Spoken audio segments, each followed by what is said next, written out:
Once when I was 6 years old, I saw a magnificent picture in a book called True Stories from Nature about the primeval forest. It was a picture of a boa constrictor in the act of swallowing an animal. Here is a copy of the drawing. In the book it said, boa constrictors swallow their prey whole without chewing it. After that, they are not able to move, and they sleep through the 6 months that they need for digestion. I pondered deeply then over the adventures of the jungle, and after some work with a colored pencil, I succeeded in making my first drawing, my drawing number 1. It looked like this. I showed my masterpiece to the grown-ups and asked them whether the drawing frightened them, but they answered, "Frightened? Why should anyone be frightened by a hat?"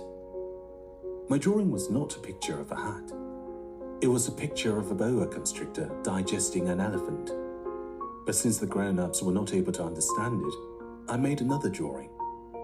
I drew the inside of the boa constrictor so that the grown-ups could see it clearly. They always need to have things explained. My drawing number 2 looked like this. The grown-ups' response this time was to advise me to lay aside my drawings of boa constrictors, whether from the inside or the outside, and devote myself instead to geography, history, arithmetic, and grammar. That is why, at the age of 6, I gave up what might have been a magnificent career as a painter. I had been disheartened by the failure of my drawing number 1 and my drawing number 2. Grown-ups never understand anything by themselves, and it is tiresome for children to be always and forever explaining things to them. So then I chose another profession and learned to pilot airplanes. I have flown a little over all parts of the world, and it is true that geography has been very useful to me. At a glance, I can distinguish China from Arizona. If one gets lost in the night, such knowledge is valuable. In the course of this life, I have had a great many encounters with a great many people who have been concerned with matters of consequence. I have lived a great deal among the grown-ups. I have seen them intimately, close at hand, and that has much improved my opinion of them. Whenever I met one of them who seemed to me at all clear-sighted, I tried the experiment of showing him my drawing number 1, which I have always kept. I would try to find out, if this was a person of true understanding. But whoever it was, he or she would always say, "That is a hat." Then I would never talk to that person about boa constrictors or primeval forests or stars. I would bring myself down to his level. I would talk to him about bridge and golf and politics and neckties. And the grown-up would be greatly pleased to have met such a sensible man. So I lived my life alone, without anyone that I could really talk to, until I had an accident with my plane in the desert of Sahara 6 years ago. Something was broken in my engine, and as I had with me neither a mechanic nor any passengers, I set myself to attempt the difficult repairs all alone. It was a question of life or death for me. I had scarcely enough drinking water to last a week. The first night then, I went to sleep. Water to last a week. Drinking water to last a week. Life or death for me. It's a question of life or death for me. It's all alone. It was a question of life or death for me. I had scarcely enough drinking water to last a week. The first night then, I went to sleep on the sand, 1,000 miles from any human habitation. I was more isolated than a shipwrecked sailor on a raft in the middle of the ocean. Thus you can imagine my amazement at sunrise when I was awakened by an odd little voice. It said, "If you please, draw me a sheep." What? Draw me a sheep? I jumped to my feet, completely thunderstruck. I blinked my eyes hard. I looked carefully all around me. and I saw a most extraordinary small person who stood there examining me with great seriousness. Here you may see the best portrait that, later, I was able to make of him. But my drawing is certainly very much less charming than its model. That, however, is not my fault. The grown-ups discouraged me in my painter's career when I was 6 years old, and I never learned to draw anything, except boas from the outside and boas from the inside. Now I stared at this sudden apparition with my eyes fairly starting out of my head in astonishment. Remember, I had crashed in the desert 1,000 miles from any inhabited region. And yet my little man seemed neither to be straying uncertainly among the sands, nor to be fainting from fatigue or hunger or thirst or fear. Nothing about him gave any suggestion of a child lost in the middle of the desert, 1,000 miles from any human habitation. When at last I was able to speak, I said to him, "But what are you doing here?" And in answer he repeated, very slowly, as if he was speaking of a matter of great consequence, "If you please, draw me a sheep." When a mystery is too overpowering, one dare not disobey. Absurd as it might seem to me, 1,000 miles from any human habitation and in danger of death, I took out of my pocket a sheet of paper and my fountain pen.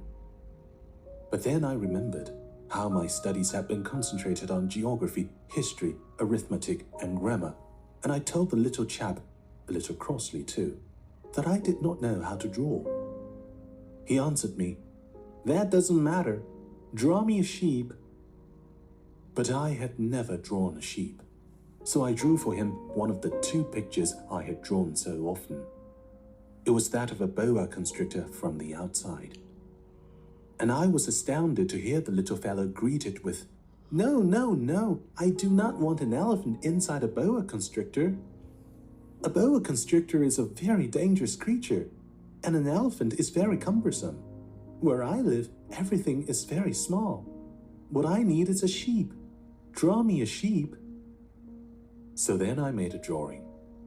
He looked at it carefully, then he said, "No, this sheep is already very sickly. Make me another." So I made another drawing.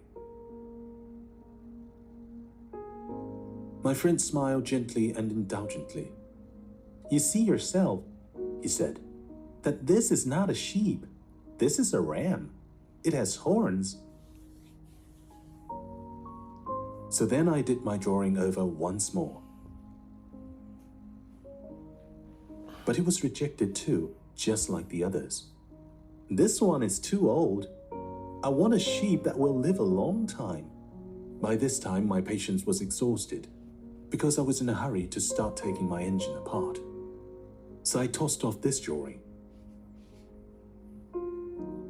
and I threw out an explanation with it. "This is only his box. The sheep you asked for is inside." I was very surprised to see a light break over the face of my young judge. "That is exactly the way I wanted it. Do you think that this sheep will have to have a great deal of grass?" "Why?" "Because where I live, everything is very small." "There will surely be enough grass for him," I said. "It is a very small sheep that I have given you."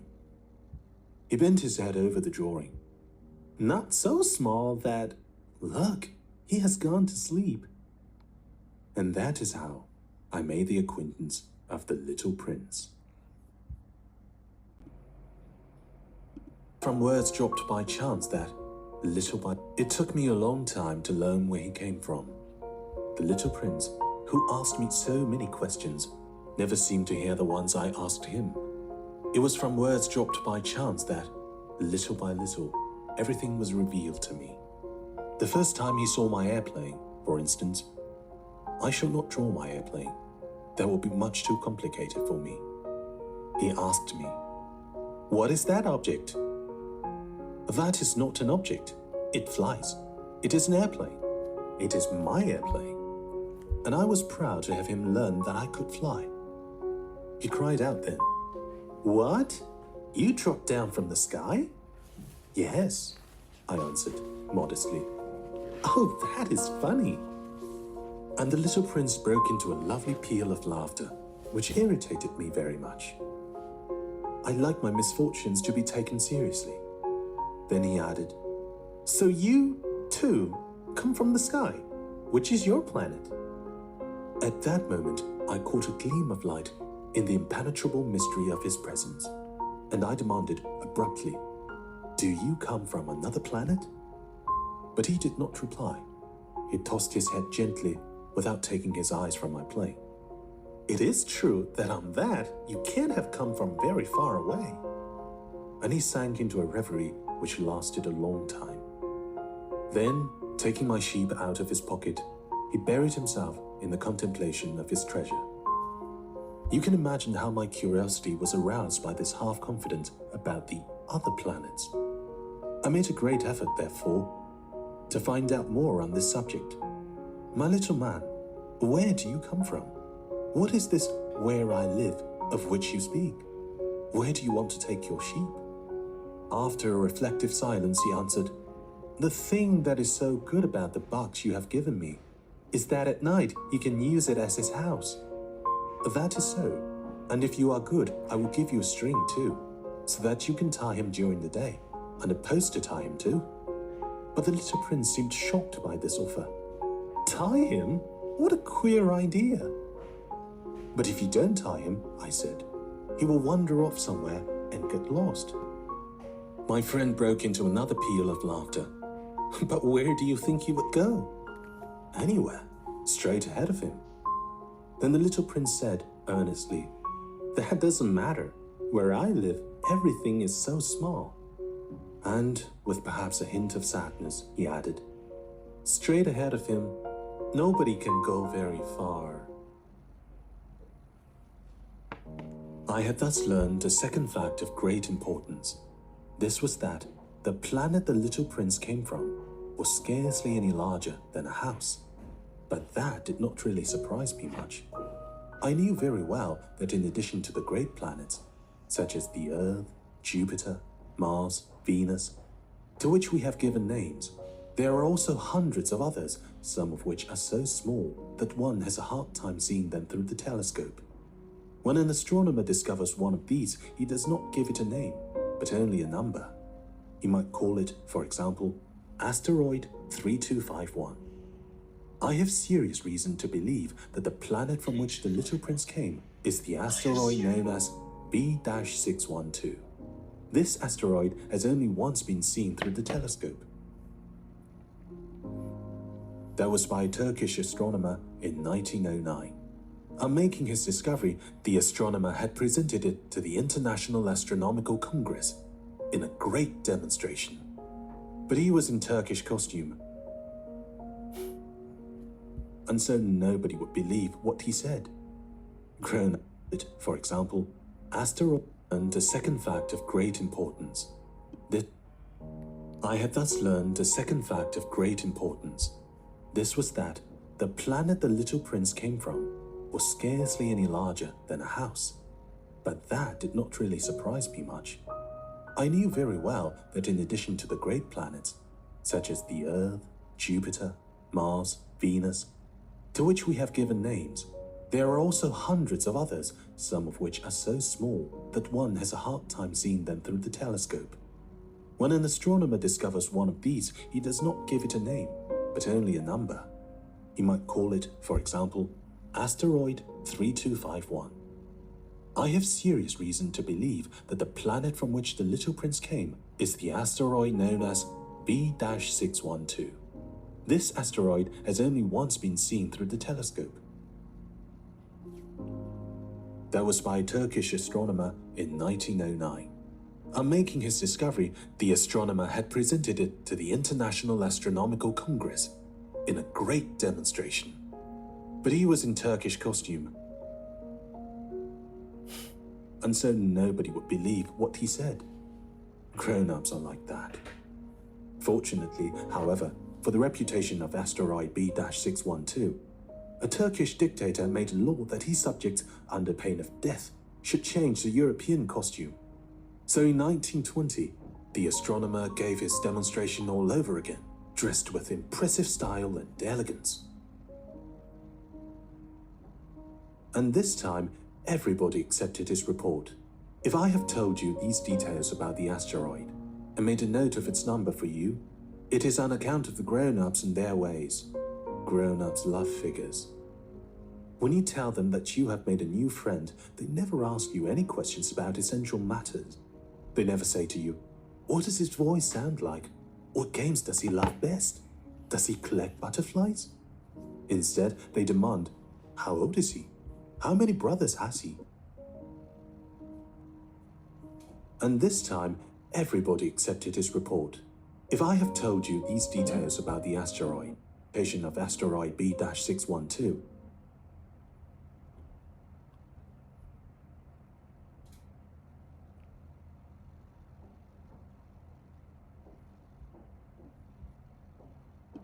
a Turkish dictator made a law that his subjects, under pain of death, should change the European costume.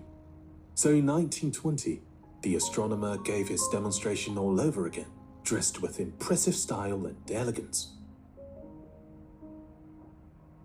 And this time, everybody accepted his report. If I have told you these details about the asteroid and made a note of its number for you, it is on account of the grown-ups and their ways. Grown-ups love figures. When you tell them that you have made a new friend, they never ask you any questions about essential matters. They never say to you, "What does his voice sound like? What games does he love best? Does he collect butterflies?" Instead, they demand, "How old is he? How many brothers has he? How much does he weigh? How much money does his father make?" Only from these figures do they think they have learned anything about him. If you were to say to the grown-ups, "I saw a beautiful house made of rosy brick, with geraniums in the window and doves on the roof," they would not be able to get any idea of that house at all. You would have to say to them, "I saw a house that cost 20,000. Then they would exclaim, "Oh, what a pretty house that is." Just so you might say to them, "The proof that the little prince existed is that he was charming, that he laughed, and that he was looking for a sheep. If anybody wants a sheep, that is a proof that he exists." And what good would it do to tell them that? They would shrug their shoulders and treat you like a child.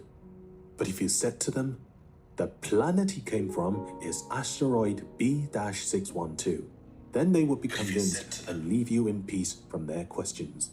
They are like that. One must not hold it against them. Children should always show great forbearance toward grown-up people. But certainly, for us who understand life, figures are a matter of indifference. I should have liked to begin this story in the fashion of the fairy tales. I should have liked to say, "Once upon a time there was a little prince who lived on a planet that was scarcely any bigger than himself, and who had need of a sheep." To those who understand life, that would have given a much greater air of truth to my story. For I do not want anyone to read my book carelessly. I have suffered too much grief in setting down these memories. 6 years have already passed since my friend went away from me with his sheep. If I try to describe him here, it is to make sure that I shall not forget him. To forget a friend is sad. Not everyone has had a friend. And if I forget him, I may become like the grown-ups who are no longer interested in anything but figures. It is for that purpose, again, that I have bought a box of paints and some pencils. It is hard to take up drawing again at my age. I should have liked to begin this story in the fashion of the fairy tales. I should have... And what good would it do to tell them that? They would shrug their shoulders. 1,000. Then they would exclaim, "Oh, what a pretty house that is." Just so you might say to them, "The proof that the little prince existed is that he was charming, that he laughed, and that he was looking for a sheep. If anybody wants a sheep, that is a proof that he exists." And what good would it do to tell them that? They would shrug their shoulders and treat you like a child. But if you said to them, "The planet he came from is asteroid B-612, then they would be convinced and leave you in peace from their questions. They are like that. One must not hold it against them. Children should always show great forbearance toward grown-up people. But certainly, for us who understand life, figures are a matter of indifference. I should have liked to begin this story in the fashion of the fairy tales. I should have liked to say, once upon a time there was a little prince who lived on a planet that was scarcely any bigger than himself, and who had need of a sheep. To those who understand life, that would have given a much greater air of truth to my story, for I do not want anyone to read my book carelessly. I have suffered too much grief in setting down these memories. 6 years have already passed since my friend went away from me with his sheep. If I try to describe him here, it is to make sure that I shall not forget him. To forget a friend is sad. Not everyone has had a friend. And if I forget him, I may become like the grown-ups who are no longer interested in anything but figures. It is for that purpose, again, that I have bought a box of paints and some pencils. It is hard to take up drawing again at my age, when I have never made any pictures except those of the boa constrictor from the outside and the boa constrictor from the inside, since I was 6. I shall certainly try to make my portraits as true to life as possible, but I am not at all sure of success. One drawing goes along all right, and another one has no resemblance to its subject. I make some errors, too, in the little prince's height.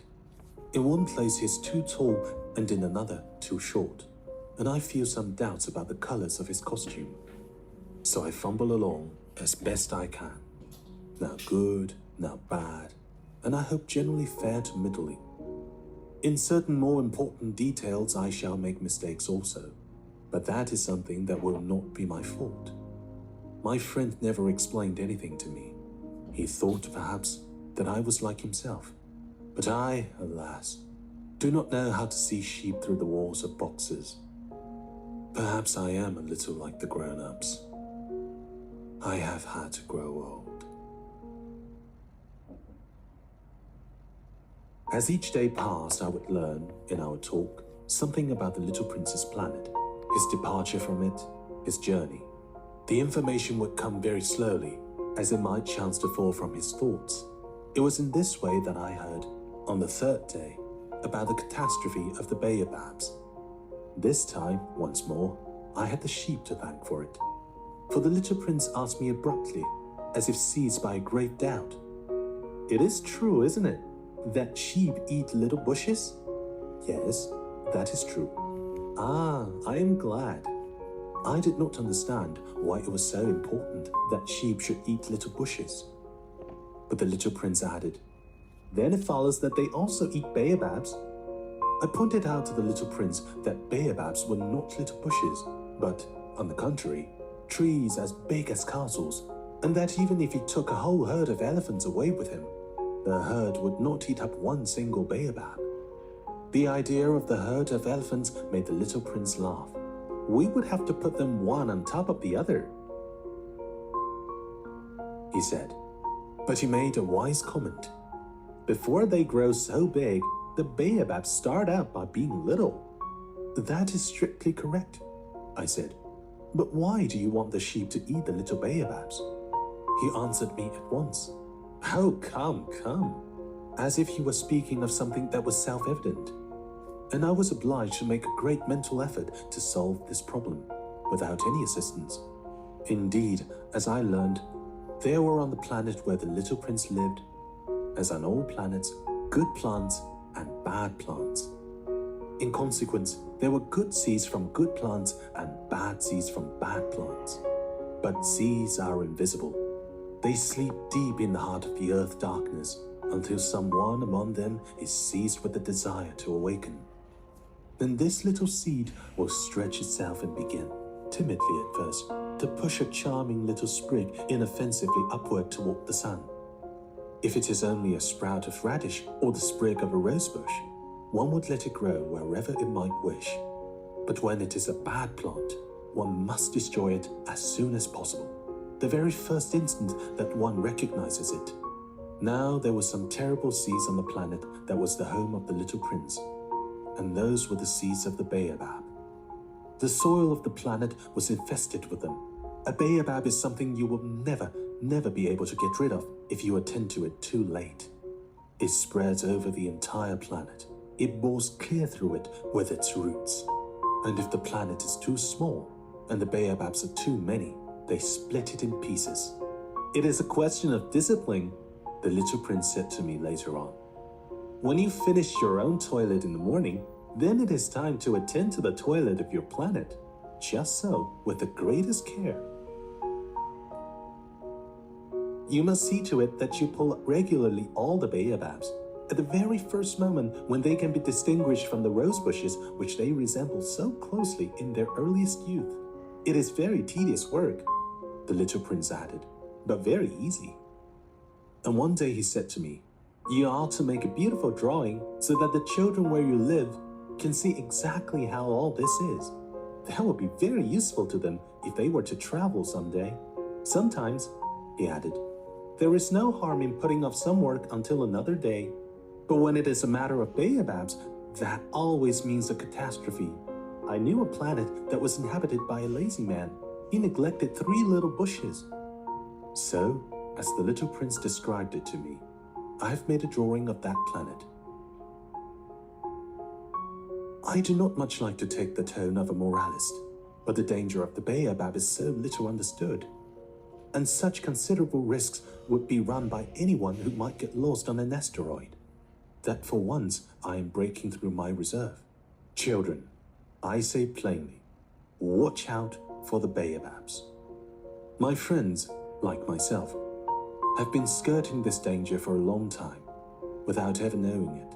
And so it is for them that I've worked so hard over this drawing.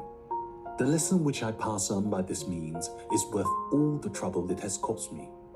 Perhaps you will ask me, why are there no other drawing in this book as magnificent and impressive as this drawing of the baobabs? The reply is simple. I have tried, but with the others I have not been successful. When I made the drawing of the baobabs, I was carried beyond myself by the inspiring force of urgent necessity. Oh, little prince, bit by bit I came to understand the secrets of your sad little life. For a long time you had found your only entertainment in the quiet pleasure of looking at the sunset. I learned that detail on the morning of the 4th day, when you said to me, I'm very fond of sunsets. Come, let us go look at a sunset now. But we must wait, I said. Wait? For what? For the sunset. We must wait until it is time. At first you seemed to be very much surprised, and then you laughed to yourself. You said to me, I'm always thinking that I'm at home. Just so. Everybody knows that when it is noon in the United States, the sun is setting over France. If you could fly to France in 1 minute, you could go straight into the sunset, right from noon. Unfortunately, France is too far away for that. But on your little planet, my little prince, all you need do is move your chair a few steps. You can see the day end and the twilight falling whenever you like. One day, you said to me, I saw the sunset 44 times. And a little later you added, you know, one loves the sunset when one is so sad. Were you so sad then? I asked, on the day of the 44 sunsets. But the little prince made no reply.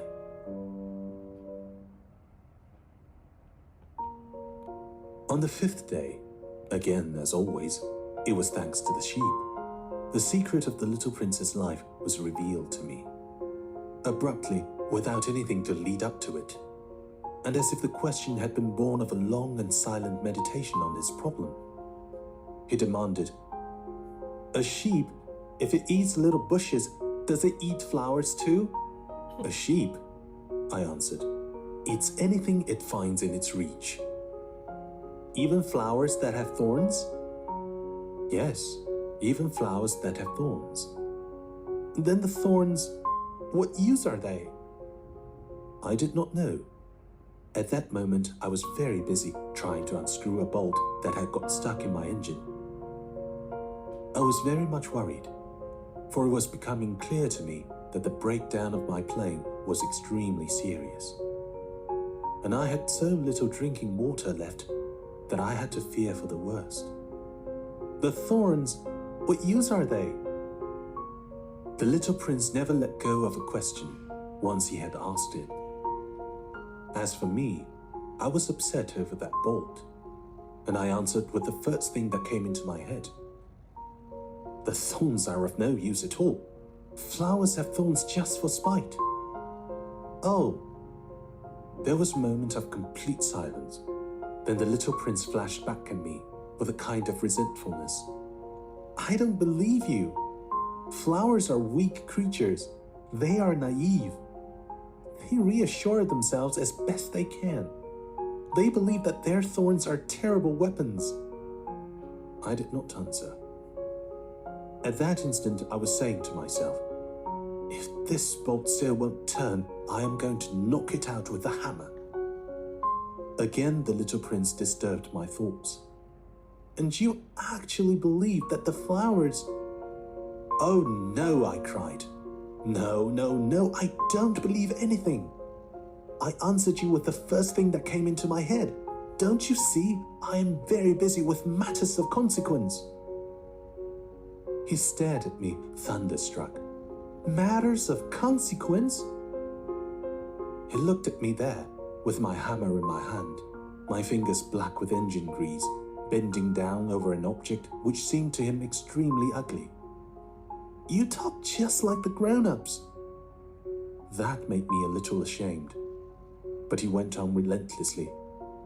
You mix everything up together. You confuse everything. He was really very angry. He tossed his golden curls in the breeze. I know a planet where there is a certain red-faced gentleman. He has never smelled a flower. He has never looked at a star. He has never loved anyone. He has never done anything in his life but add up figures. And all day he says over and over, just like you, I am busy with matters of consequence, and that makes him swell up with pride. But he's not a man. He's a mushroom.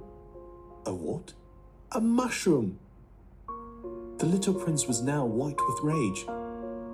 The flowers have been growing thorns for millions of years.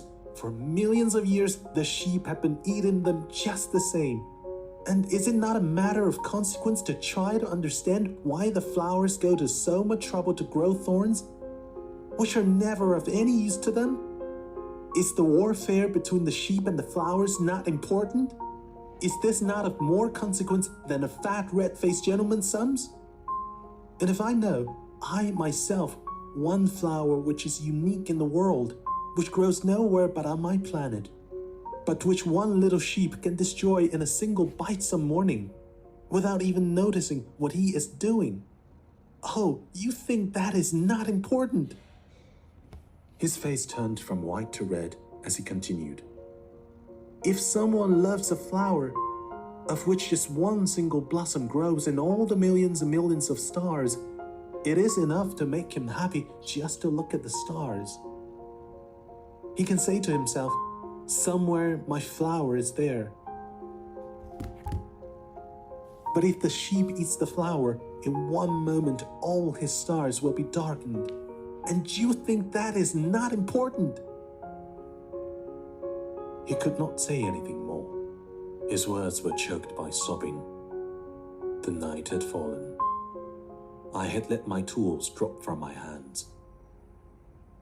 Of what moment now was my hammer, my bolt, or thirst, or death? A one star, one planet, my planet, the earth. There was a little prince to be comforted. I took him in my arms and rocked him. I said to him, the flower that you love is not in danger. I will draw you a muzzle for your sheep. I will draw you a railing to put around your flower. I will. I did not know what to say to him. I felt awkward and blundering.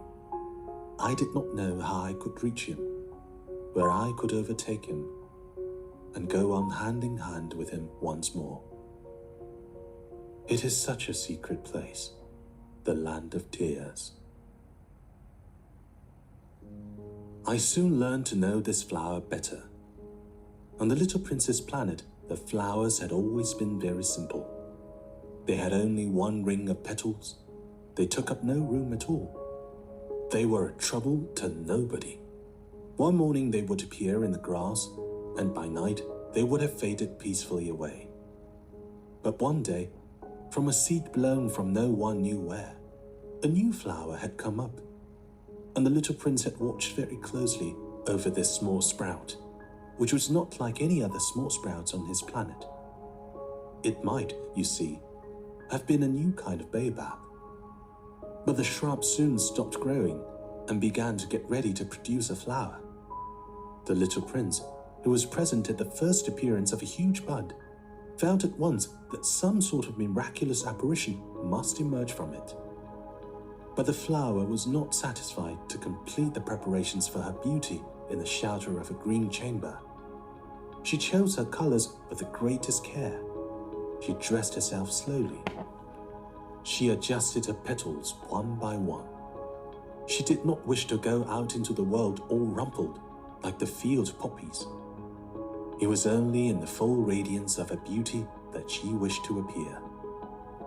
Oh yes, she was a coquettish creature, and her mysterious adornment lasted for days and days. Then one morning, exactly at sunrise, she suddenly showed herself.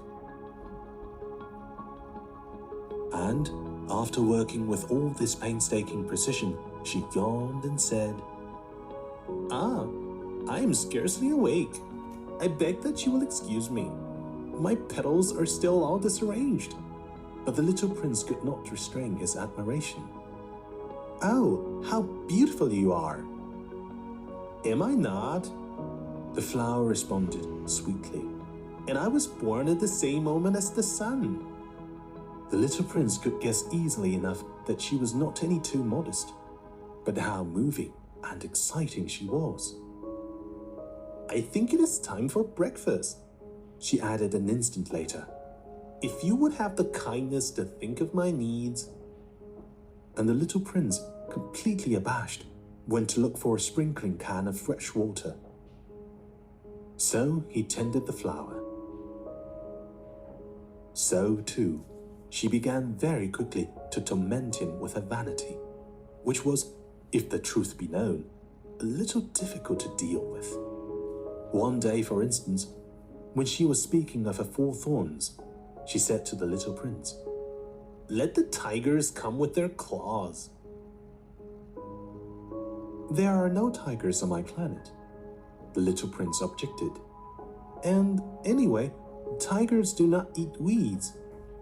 "I am not a weed," the flower replied sweetly.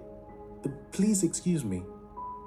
"I am not at all afraid of tigers," she went on, "but I have a horror of drafts. I suppose you wouldn't have a screen for me?" "A horror of drafts? That is bad luck for a plant," remarked the little prince, and added to himself, "This flower is a very complex creature. At night, I want you to put me under a glass globe. It is very cold where you live. In the place I came from?" But she interrupted herself at that point. She had come in the form of a seed. She could not have known anything of any other worlds. Embarrassed over having let herself be caught on the verge of such a naive untruth, she coughed 2 or 3 times in order to put the little prince in the wrong. "The screen? I was just going to look for it when you spoke to me." Then she forced her cough a little more so that he should suffer from remorse just the same. So the little prince, in spite of all the goodwill that was inseparable from his love, had soon come to doubt her. He had taken seriously words which were without importance, and it made him very unhappy. "I ought not to have listened to her," he confided to me one day. "One never ought to listen to the flowers. One should simply look at them and breathe their fragrance. Mine perfumed all my planet, but I did not know how to take pleasure in all her grace. This tale of claws, which disturbed me so much, should only have filled my heart with tenderness and pity. And he continued his confidences. The fact is that I did not know how to understand anything. I ought to have judged by deeds and not by words. She cast her fragrance and her radiance over me. I ought never to have run away from her. I ought to have guessed all the affection that lay behind her poor little stratagems. Flowers are so inconsistent, but I was too young to know how to love her. I believe that for his escape, he took advantage of the migration of a flock of wild birds. On the morning of his departure, he put his planet in perfect order. He carefully cleaned out his active volcanoes. He possessed 2 active volcanoes. They were very convenient for heating his breakfast in the morning. He also had 1 volcano that was extinct. But, as he said, one never knows. So he cleaned out the extinct volcano too. If they are well cleaned out, volcanoes burn slowly and steadily without any eruptions. Volcanic eruptions are like fires in a chimney. On our Earth, we're obviously much too small to clean out our volcanoes. That is why they bring no end of trouble upon us. The little prince also pulled up, with a certain sense of dejection, the last little roots of the baobabs. He believed that he would never want to return. But on this last morning, all these familiar tasks seemed very precious to him. And when he walked to the flower for the last time, he prepared to place her under the shelter of a glass globe. He realized that he was very close to tears. "Goodbye," he said to the flower, but she made no answer. "Goodbye," he said again. The flower coughed, but it was not because she had a cold. "I have been silly," she said to him at last. "I ask for your forgiveness. Try to be happy." He was surprised by this absence of reproaches. He stood there all bewildered, the glass globe held arrested in midair. He did not understand this quiet sweetness. "Of course I love you," the flower said to him. "It is my fault that you have not known it all the while. That is of no importance. But you have been just as foolish as I. Try to be happy. Let the glass globe be. I don't want it anymore. But the wind, my cold is not so bad as all that. The cool night air will do me good. I am a flower. But the animals, well, I must endure the presence of 2 or 3 caterpillars if I wish to become acquainted with the butterflies. It seems that they are very beautiful. And if not the butterflies and the caterpillars, who will call upon me? You will be far away. As for the large animals, I'm not at all afraid of any of them. I have my claws." And, naively, she showed her 4 thorns. Then she added, "Don't linger like this. You have decided to go away. Now go." For she did not want him to see her cry. She was such a proud flower. He found himself in the neighborhood of the asteroids 3-5, 3-6, 3-7, 3-8, 3-9, and 330. He began, therefore, by visiting them in order to add to his knowledge. The first of them was inhabited by a king, clad in royal purple and ermine. He was seated upon a throne which was at the same time both simple and majestic. "Ah, here is a subject," exclaimed the king, when he saw the little prince coming. And the little prince asked himself, how could he recognize me when he had never seen me before? He did not know how the world is simplified for kings. To them, all men are subjects. "Approach, so that I may see you better," said the king, who felt consumingly proud of being at last a king over somebody. The little prince looked everywhere to find a place to sit down, but the entire planet was crammed and obstructed by the king's magnificent ermine robe. So he remained standing upright, and, since he was tired, he yawned. "It is contrary to etiquette to yawn in the presence of a king," the monarch said to him. "I forbid you to do so." "I can't help it. I can't stop myself," replied the little prince, thoroughly embarrassed. "I have come on a long journey, and I have had no sleep." "Ah, then," the king said, "I order you to yawn. It is years since I have seen anyone yawning. Yawns to me are objects of curiosity. Come now, yawn again. It is an order." "That frightens me. I cannot anymore," murmured the little prince, now completely abashed. Hum, replied the king. "Then I order you sometimes to yawn and sometimes to—" He sputtered a little and seemed vexed, for what the king fundamentally insisted upon was that his authority should be respected. He tolerated no disobedience. He was an absolute monarch. But, because he was a very good man, he made his orders reasonable. "If I ordered the general to change himself into a seabird, and if the general did not obey me, that would not be the fault of the general. It would be my fault." "May I sit down?" came now a timid inquiry from the little prince. "I order you to do so," the king answered him, and majestically gathered in a fold of his ermine mantle. But the little prince was wondering. The planet was tiny. Over what could this king really rule? "Sire," he said to him, "I beg that you will excuse my asking you a question." "I order you to ask me a question," the king hastened to assure him. "Sire, over what do you rule?" "Over everything," said the king, with magnificent simplicity. "Over everything?" The king made a gesture, which took in his planet, the other planets, and all the stars. "Over all that?" asked the little prince. "Over all that," the king answered, for his rule was not only absolute, it was also universal. "And the stars obey you?" "Certainly they do," the king said. "They obey instantly. I do not permit insubordination." Such power was a thing for the little prince to marvel at. If he had been master of such complete authority, he would have been able to watch the sunset not 44 times in one day, but 72, or even 100, or even 200 times without ever having to move his chair. And because he felt a bit sad as he remembered his little planet, which he had forsaken, he plucked up his courage to ask the king a favor. "I should like to see a sunset. Do me that kindness.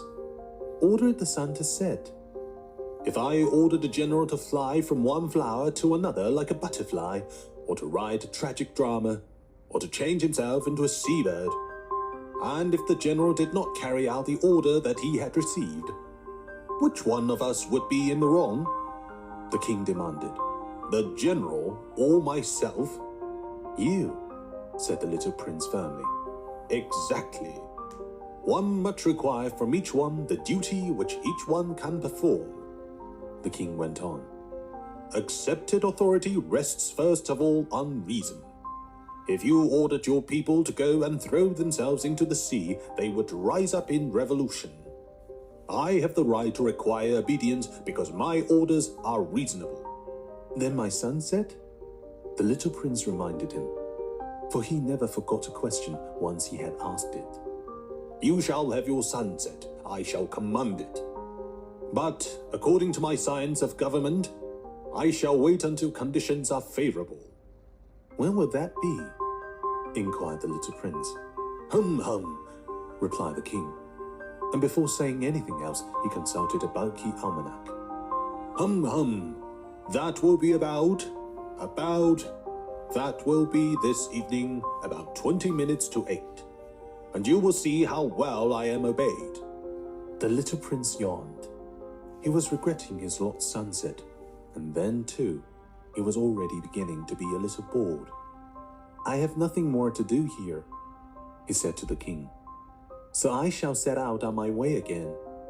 Do not go, said the king, who was very proud of having a subject. Do not go, I will make you a minister. Minister of what? Minister of justice. But there is nobody here to judge. We do not know that, the king said to him. I have not yet made a complete tour of my kingdom. I'm very old. There is no room here for a carriage, and it tires me to walk. Oh, but I have looked already, said the little prince, turning around to give one more glance to the other side of the planet. On that side, as on this, there was nobody at all. Then you shall judge yourself, the king answered. That is the most difficult thing of all. It is much more difficult to judge oneself than to judge others. If you succeed in judging yourself rightly, then you are indeed a man of true wisdom. Yes, said the little prince, but I can judge myself anywhere. I do not need to live on this planet. Hum, said the king. I have good reason to believe that somewhere on my planet there is an old rat. I hear him at night. You can judge this old rat. From time to time you will condemn him to death. Thus his life will depend on your justice. But you will pardon him on each occasion. For he must be treated thriftily. He is the only one we have. I, replied the little prince, do not like to condemn anyone to death. And now I think I will go on my way. No, said the king. But the little prince, having now completed his preparations for departure, had no wish to grieve the old monarch. If your majesty wishes to be promptly obeyed, he said, he should be able to give me a reasonable order. He should be able, for example, to order me to be gone by the end of 1 minute. It seems to me that conditions are favorable. As the king made no answer, the little prince hesitated a moment. Then, with a sigh, he took his leave. I made you my ambassador, the king called out hastily. He had a magnificent air of authority. The grown-ups are very strange, the little prince said to himself as he continued on his journey. The second planet was inhabited by a conceited man. I am about to receive a visit from an admirer, he exclaimed from afar, when he first saw the little prince coming. For to conceited men, all other men are admirers. Good morning, said the little prince. That is a queer hat you're wearing. It is a hat for salutes, the conceited man replied. It is to raise in salute when people acclaim me. Unfortunately, nobody at all ever passes this way. Yes, said the little prince, who did not understand what the conceited man was talking about. Clap your hands, one against the other, the conceited man now directed him. The little prince clapped his hands. The conceited man raised his hat in a modest salute. This is more entertaining than the visit to the king, the little prince said to himself, and he began again to clap his hands, one against the other. The conceited man again raised his hat in salute. After 5 minutes of this exercise, the little prince grew tired of the game's monotony. And what should one do to make the hat come down? He asked. But the conceited man did not hear him. Conceited people never hear anything but praise. Do you really admire me very much? He demanded of the little prince. What does that mean, admire? To admire means that you regard me as the handsomest, the best dressed, the richest, and the most intelligent man on this planet. But you are the only man on your planet. Do me this kindness, admire me just the same. I admire you, said the little prince, shrugging his shoulders slightly. But what is there in that to interest you so much? And the little prince went away. The grown-ups are certainly very odd, he said to himself as he continued on his journey.